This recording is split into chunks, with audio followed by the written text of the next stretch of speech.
Breaking news, kiongozi wa ODM ametuacha. Sijui breaking news, kiongozi wa ODM sijui ako wapi.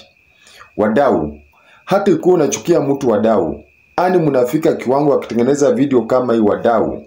Mtu wangu, nataka uone hii video mtu wangu ambaye imetengenezwa na Mkenya, ambaye ako na sijui niseme aje, ametengeneza video kama hii mtu wangu kudanganya watu ya kwamba kiongozi wa ODM mtu wangu ameaga dunia mtu wangu. Nataka uwatch hii video mtu wangu ndo nipe huyu jamaa ujumbe yangu sasa. Hebu watch hii video.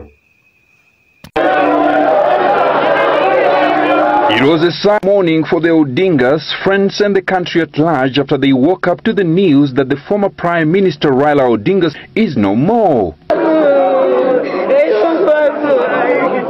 I think now we can confirm to you that Odinga is dead, and this press conference is called purposely to just give you a preliminary overview of what probably happened with regards to his last moments. Yes, Wakenya, nadhani umewatch hiyo video kwa makini sana wadau. Nataka nikuambie kitu moja, hata kama unachukia mtu kiwango gani mtu wangu, hata ikuwe unachukia huyu kiongozi wa ODM kiwango gani, hata mimi mwenyewe sipatani naye upande wa kisiasa ni sawa. Lakini Wakenya, hata ukiwa unachukia mtu kiwango gani mtu wangu,